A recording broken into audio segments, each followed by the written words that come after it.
are a couple of things that make that kind of vertical integration and completely new method to manufacture really important to the future of mobility. So first and foremost, we're incredibly vertically integrated. So we develop a lot of our own components and a lot of our own technologies in-house. And what that enables is a completely plug and play approach to assembly. So our components almost go together in like a Tetris formation. And that means a couple of things as well. So first and foremost, they're upgradable and they're updatable. And that means that you can sort of extend the usable life of the vehicle. Say, for example, something goes wrong with your motor, that pops out, you can pop another one in. And from a sustainability perspective, that's obviously has an enormous number of benefits. That means that we can get an enormous amount of reusing or sort of extend the usable bandwidth of our technologies across different platforms, which again is another way to kind of streamline that supply chain and make sure that, we're making as small an impact as possible.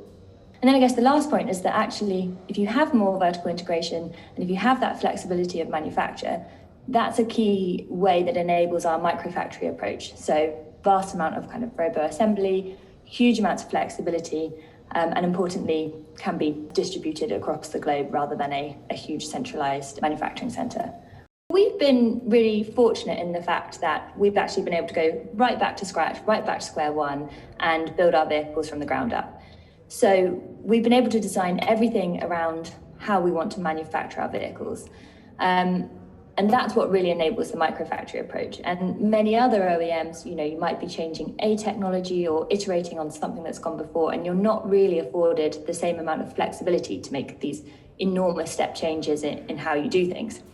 But the microfactory approach is super interesting because these units are much smaller, as the name would suggest, but they're smaller in terms of cost as well, in terms of complexity. And that means that they can be distributed around the globe rather than, as I said, sort of one big central one. And that in turn has a number of benefits in that suddenly you can take advantage of localized supply chains, you can employ local people, you can really embed yourself and partner with the community and understand sort of more specific mobility challenges. The vertical integration is a key enabler to that because otherwise your supply chain, if you distribute it, becomes unwieldy and complicated. So we've kind of made ourselves a bit more immune from that. Conversely, ride-hailing drivers are driving all day and their mileage as a result is, at least 5 times that of an average driver, if not substantially more. So these drivers are contributing enormous amounts to total vehicle miles traveled and yet have the same pressure and same challenges to convert to electric vehicles. So we need to work towards an entirely affordable option and isn't just affordable, but also, is completely built around those drivers. These drivers are in their vehicle all day, every day. It is their place of work. And how can we make it have the same amount of consideration as you would a lovely office, for example? In terms of what happens at the end of their life, whilst a vehicle might not be able to function as a vehicle in its sort of present state, it's got a tremendous amount of technology still within it that has enormous amount of functionality and capability. And as I mentioned previously, with our plug and play components, it could be that actually you upgrade a couple of those components and you've got a second bit of the vehicle's life. For us internally, this is a really critical next couple of years. We're sort of moments before full-scale production and we're really ramping up that activity over the next couple of years. We have an enormous amount of interested customers who we have memorandums of understanding with, so they are sort of, chomping at the bit to receive our vehicles. But in terms of electric vehicle adoption more broadly, there are challenges around cost, particularly for passenger vehicles, and that's why we focus so much of our attention on delivery vehicles and buses, because those are vehicles that people can reap the benefits from even if they don't own them themselves as an individual.